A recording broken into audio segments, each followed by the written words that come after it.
పిల్లికి ఎలుకకు ఎప్పటి నుంచో అస్సలు పడదు. పిల్లన్న కొంచెం కామ్గా ఉంటుంది, కానీ ఈ కథలో ఎలుక మాత్రం ఒట్టి అల్లరి ఎలుక. దాన్ని ఎప్పుడూ ఆట పట్టిస్తూనే ఉంటుంది. అలా ఆట పట్టిస్తున్న ఎలుక పిల్లికి చాలా కోపం వస్తుంది. కానీ ఎలుక మాత్రం అస్సలు ఆపదు. అందుకని అది ఉండే ప్లేస్ నుంచి దూరంగా వచ్చేసింది పిల్లి. పిల్లి దూరంగా వచ్చేసినప్పటికీ ఎలుక మాత్రం దాన్ని వదిలి ఉండలేక దాని అల్లరి ఎట్లాగైనా పెట్టించాలని చెప్పేసి పిల్లి ఉన్న ప్రదేశానికి ఎలుక కూడా వచ్చేస్తుంది. వచ్చిన ఎలుక ఏమన్నా కామ్గా ఉంటుందా?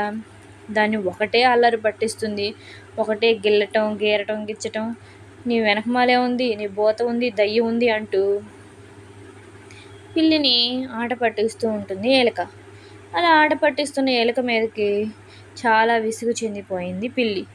పిల్లి ఏం చేయాలో తెలియక, ఉండు, నువ్వు అక్కడే ఉండు, నీ సంగతి చెబుతాను నేను అంటూ పిల్లి ఎలుక మీదకు వచ్చేసింది.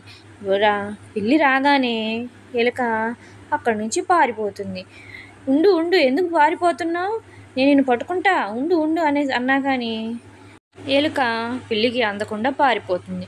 ఇక పిల్లి బాగా విసుగు చెందిపోయి పిల్లిని పట్టుకోవడానికి టిప్స్ వెతుకుతూ ఒక ల్యాప్టాప్ ముందేసుకొని జాగ్రత్తగా పిల్లిని ఎలా వెతకాలి, ఎలా పట్టుకోవాలి అనే దాని గురించి సెర్చ్ చేస్తూ ఉంటుంది.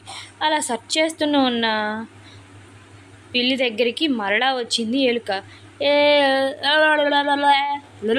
అంటూ ఎక్కిరించింది. అమ్మ ఎలుక, నేనంటే నీకు అస్సలు ఏమాత్రం భయం లేదు, నేను నిన్ను ఇకపైన నా దగ్గర ఉండనివ్వను, నేను ఎలాగైనా తరుముకుంటాను అనేసరికి ఆ మాట వినగానే ఎలుక ఆ మద్దలు లేకుండా పరిగెట్టడం మొదలుపెట్టింది. అలా పరిగెడుతూ చాలా దూరం వెళ్ళిపోయింది ఎలుక.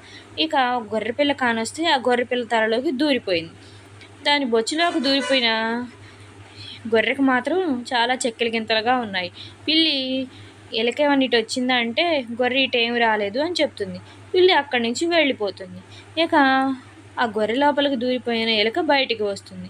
బయటికి వచ్చినాక గొర్రె ఎలుకను అడుగుతుంది, ఏమిటి నిన్ను పిల్లి తరుముకుంటూ వెతుక్కుంటూ వచ్చింది, నువ్వెక్కడా అని అడిగింది అని అనగానే, ఏమీ లేదు, నాకు పిల్లి అంటే మహా ఇష్టం, దాన్ని ఆట పట్టిస్తూ ఉంటాను, నా ఆట కాగితను దానికి నచ్చక నన్ను పట్టుకొని ఇక్కడి నుంచి విసిరేయాలి అని చూస్తుంది, అందుకే దానికి దొరకకుండా పరిగెడుతున్నానని చెప్పింది. పిల్లలు, మీకు ఈ కథ నచ్చినట్లయితే లైక్, షేర్ అండ్ సబ్స్క్రైబ్.